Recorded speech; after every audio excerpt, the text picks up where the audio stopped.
yun eh, yung apps po na Binance at saka Ok po, na nagre-receive po at saka nagsisend ng pera, yun na lang ho yung i-details nyo.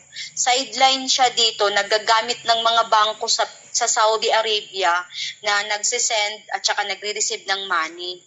Magkano pera ang ginagamit? Diyos ko po, sobrang laki po kabong.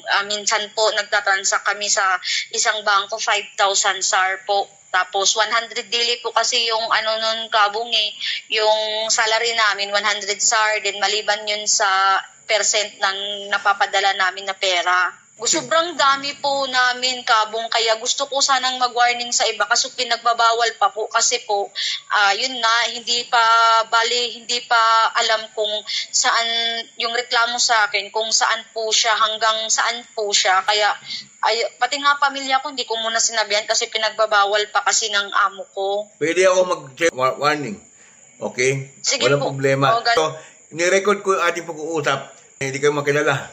Sige po, wala pong problema. Yung akin ho kasi, para malaman din ng iba kasi, Diyos ko, sige ate, sa akin, malapit na po akong umuwi. Ate, po? ikwento mo yung para malaman ng tao yung nangyari sa'yo. Sige. May nag-post na sinong gusto ng sideline, ang kailangan lang is Abshare po at saka Nafat. Yun, okay. May Abshare naman ako at Nafat po. So, sumali ako. Yun nga, pina-install kami ng Binance, pina-install kami ng Ok, then Telegram, kasi doon sa Telegram po yung workshop. Okay. Ngayon ka po, after ng 1 month kong pagtatrabaho, then halos po ng bangko ko is block na po. Yun, after 1 month kong pagtatrabaho, may nagtawag na sa amo ko, pulis. Yun, pinapunta po kami ng pulis. Hindi po muna ako makakalabas ng Saudi hanggat hindi po matatapos yung reklamo sa akin. Sino raw ang nagreklamo? Ng fraud. Po? Sino ang nagreklamo sa'yo? Yung isang merchant po, nakatransaction ko sa pag-change ng dollar. Magkano ang halaga? 5,000 po, sir. Katagal mong ginagawa yan? Nag-start po ako apply po ako August 8, pero nag-start ako August 17, natapos akong mag-work kasi nung nalaman ko parang hindi siya maganda, September 17 po, pero hindi ho yun talaga tuloy-tuloy yung work.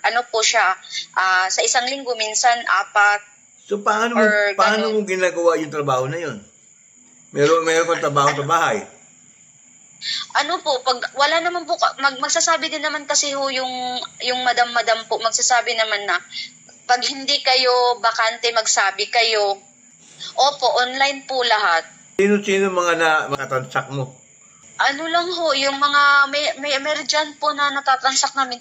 Yung iba parang mga Egyptian, meron din hong Saudian. Kaya nga nung unang pag-apply ko, as in, akala ko okay lang po. Kasi may nakakantransact kaming taga-Saudi lang po. Yun ang nangyari sa'yo, hindi ka makauwi. Hindi po, grabe, hindi. Malapit na po yung uwi ko, pero hindi ako makakauwi kasi yun yung advice sa amin ng pulis. Ayan, si mga tao, mga nakikinig ng isang OFW na mayroong problema siya ngayon. Hindi po siya po hindi makauwi dahil sa kanyang problema may involving ng pera. May mga katransaksyon siya sa bangko. Hindi ko alam kung ano to, pero doon sa mga nakakalam ito, alam niyo na po kung ano po sinasabi na sideline. Kaya mag-ingat po mga kababayan ko. Nako, basta-basta. Katulad na nangyayari kay kababayan na hindi na makauwi ng Pilipinas dahil sa problema. Ate, ang advice ko sa iyo, pumunta ka ng Philippine Consulate ng MWO sa Jeddah at magtanong ka kung ano ang pwede nilang itulong sa iyo. Okay? Yes po, salamat po kabong. Sige, salamat. Ipopost ko ito pati ha. Okay.